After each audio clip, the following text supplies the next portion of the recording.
hindi ito. Kung tutusin, technically, walang bumabagsak sa exam. Parang, ano yun, kunyari, mababa na kuha ko sa parang part. Hindi yung technically exam. Hindi yung reflect lang na masyadong mababa yung score mo rito. Psychological lang naman talaga natin. Ano yun, parang ang full wording ng is kung kayo kunyari, accountant ka, ang pina-apply mo, or ang baba mo sa math. Yun nga, hindi mo ma-meet yung minimum mo, pero hindi ibig sabihin mag-usap ka. Kasi kung wala na yung mga option na kayo minimum. Bakit dati ang dami yung isa? Mali kasi yung wording ng HR. Hindi bagsak ang term to, mababa lang. Hindi umabot sila sa minimum. Sa treasury mo, halos pa pa yung exam mo, mag-stocks mo sila lahat. Kasi pag sinabi yung bagsak, hindi ka na makakatuloy. Pero pag ang kasi psych-test yun, mababa yung aptitude mo para sa mathematical work. Depende sa number mo. So, kunyari, Hindi siya nag-limit. Hindi siya nag-limit na sa na-applyan mo. Na minimum ano. Ngayon, kung may mas mataas doon, mas qualified yun. Pero hindi ibig sabihin bagsak. Kung lahat kayo ganun level, hindi na choice yung management, pipili na mong your group yun. Yun yung difference ng bagsak at saka sa does not mean. Kasi yun. Pero sabi ko, psychological lang naman ito. Hindi po siya yung mga math, English. Mali yung interpretation dun sa sabi ng bagsak ka. Sinushortcut niya yung ibig sabihin. Naturally, yung iba nagugulat, bagsak ka pero may interview. Minimum lang kasi. So, hindi ibig sabihin sobrang baka hindi ka na-interview. Parang mag-exam ka na lang ulit. Parang pwede, gano'n. Pero konti na lang i-exam. Ang gano'n niya nangyari. Ewan ko na kung papaulit sa'yo kasi dapat for that unfair pag pinaulit. So, kung mababa ka. Hindi na yung exam niya. Yung iba, yung ibang kailangan hindi na para sa yung position. exam na yung exam. Meron naman. Yung dagdag? Yung mga dagdag kasi para dun sa, kasi tinitingnan yung mga take mo na bago before, natingin na yan. Pag yung position mo kailangan natin kung klase exam tapos hindi ko pa natin, yung sinasabi na yung dagdag ng exam.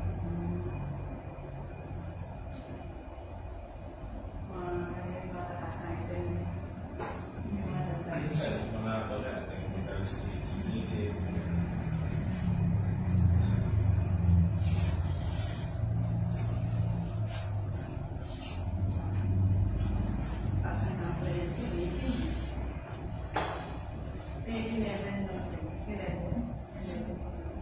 Mga siguro tatlo kapatid sa medyo. Meron pa yung may base sa kapatid test. Yung publication para may masagot. Tapos na rin ang gusto. May battery. Meron mo eh. Alam mo, mabilis ka. Ang sakit sa kamay. Ang kaya yung gano'n. Diretso yung ano. Hindi kami ito. Kaya mo, mabilis. Pinipot ko yung pencil na pencil pa pang sagot na ballpen. Dalawa ako kasi. Yung ballpen na makapal yung sulat para pag nag-shade mabilis lang. Tapos yung pencil na putput para mabilis. May time na makakilala sa iyo. Parang natin. Meron sa 15 minutes. Yung bundle.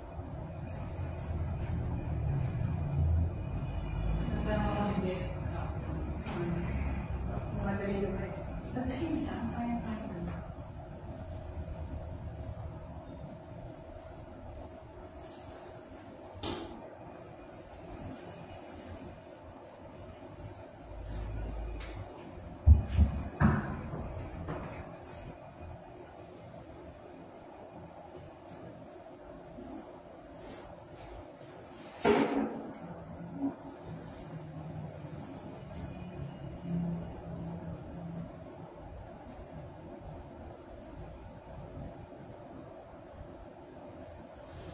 Magandang umaga po sa ating lahat. Tayo muna magsipayo para sa maikling panalangin. Father, we praise and thank you today and always for your love and grace in the love upon each and every one of us in our daily lives. Sa araw na ito, dalahan po namin yung gabay sa ating mga small from namin. Patukayin po lahat ng nalilito na may isip ng mga lahat ng proseso na maraming sa iyong kalooban. But this message in Jesus' name, salamat po kami magkakong ng amin. Then, iba rin kasama po kasi pwede po tayo mag-say po, isang magandang umaga po sa ating lahat. And welcome po dito sa SPC Court ng Las Piñas City. Ako po ang magiging draw host, marinig po yung po sa mga plan ng ating teammates, Mr. Michael Perlino. Kami po from the Philippine Charity Switch Office ang magsasaluhan ng Small Town Lottery Draw in partnership with 2528 Iris Game Corporation ngayong pong araw ng Lunes, August 12, 2024, draw number 1025. At i-welcome din po natin ang ating panel of judges, headed by our chairperson, Sir Jerry Camilianis, at ating pong members at sa ating AAC representative. May tatlong parts po ang ating sasaluhan Small Town Lottery Draw. Ito po ang pre-draw, actual draw, at post-draw procedure.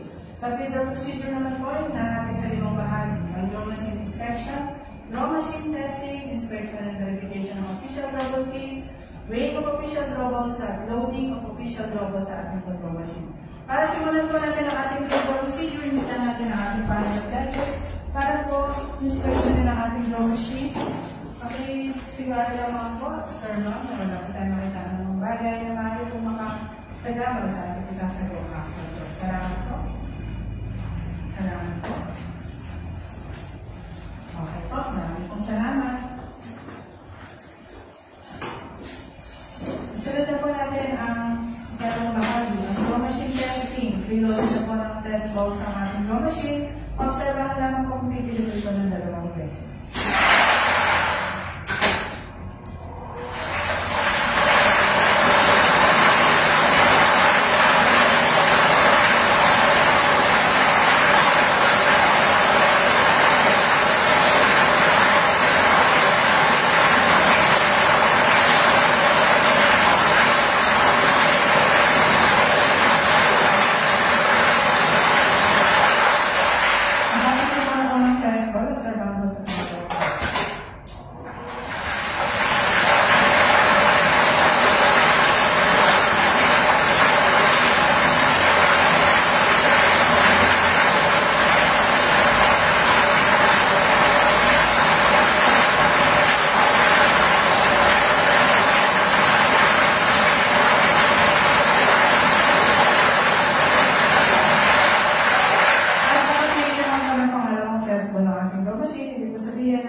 Ang loading news.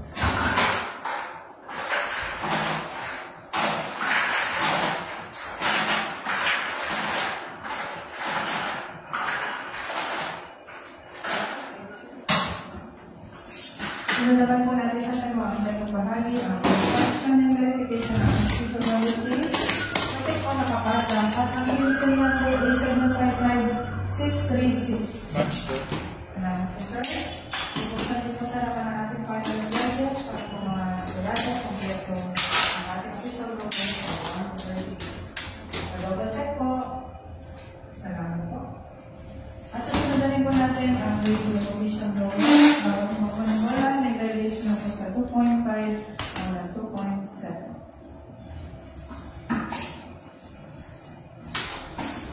Official double time starts 10:34 and 4 seconds. Number 1. 2.6. 2.6. 2. 2.5. 2.6. 2.5. 3. 2.6. 2.6. 4. 2.7. 2.6. 2.7. 5. 2.6. 2.6. Number 6. 2.6. 2.6. 7. 2.6. 2.6. 8. 2.6. 2.6. 9. 2.6. 2.6. 10. 2.6. 2.6. 11. 2.6. 2.6.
Last official promo number 38, 2.6, 2.5, 2.6. So yung official robot is 138 and 15 seconds. Tignan mo na ako sa ating panel of judges sa ating provider sheet. Ang ating sinabong way ng official robots.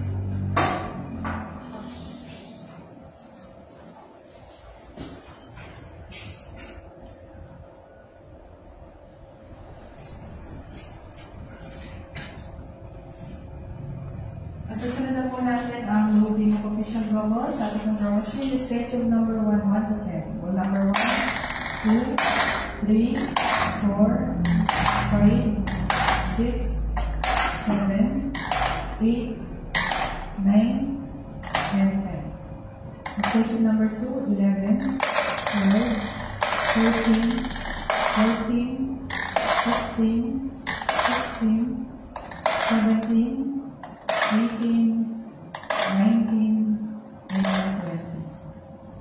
Station number 3, 21 to 30, 21, 22, 23, 24, 25, 26, 27, 28, 29, 30. Last day 2, 31, 32, 33, 34, 35, 36, 47, last official robot number 20. Thank you, sir. Nagabagsak po, judges. Maraming salamat. At ito mga na yung certification. Ang kapatuloy ko, maayos po natin sa mga video facilities.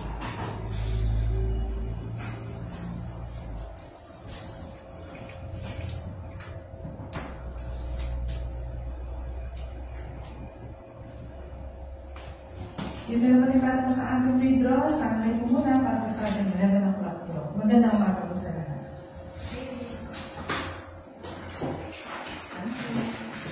Coffee. Kaya siguro mamay, nakamoy ng happy card. Sige po. Oo, di ba?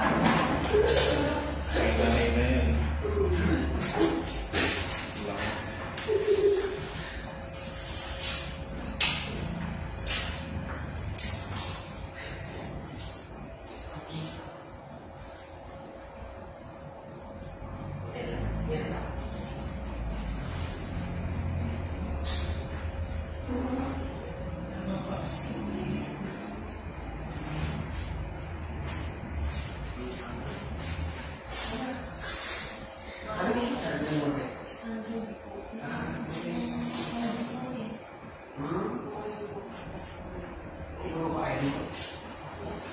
Uwi ka pa kayo? Hindi, pinakatanong kay mama. Dito? Saan mo? Nasa?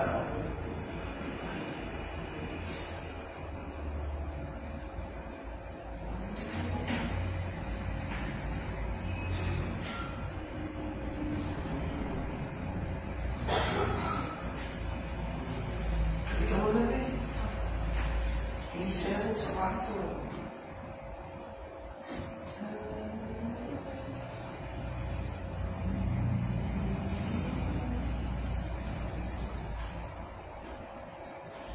Diretso pasok ka na lang.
Magandang umaga po muli sa lahat. Tayo pinagpabalik sa ating 11 o'clock draw. Dito po sa Luzon ng Las Piñas. Ito ay hati sa inyo ng Philippine Charity Street Sales Office and partnership ito kay 28 Irish Gaming Corporation. Ngayon po ay August 12, 2024, draw number 1025. Good luck po sa lahat ng players and let's play Small Town Lottery by 11 a.m.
Winning combination para po sa ating 11 a.m. draw, number 19 and number 6.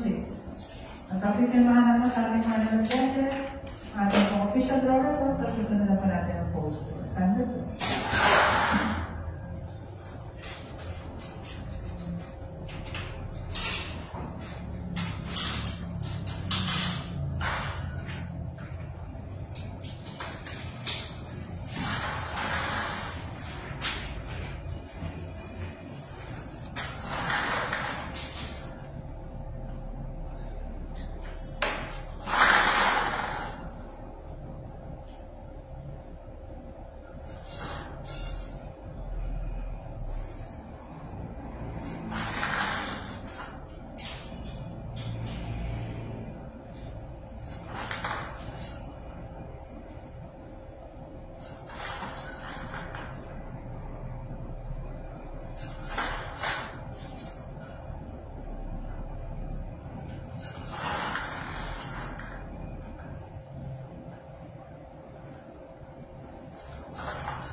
Judges, pa-check po kung pwede po may balik sa ating beauty sa ating official draw sa Little Break Papatlak at kapatilang po ng bagong quiz.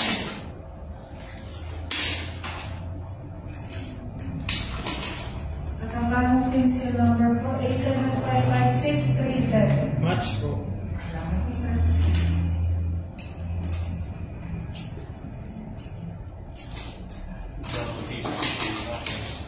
Okay, so recapin po para sa ating official winning numbers. Ngayon po, August 12, 2024, winning combination number 19 and number 6. Congratulations po sa lahat ng mga winners at tayo magkikita muli para po sa ating second draw alas 4 po ng hapon. Maraming salamat.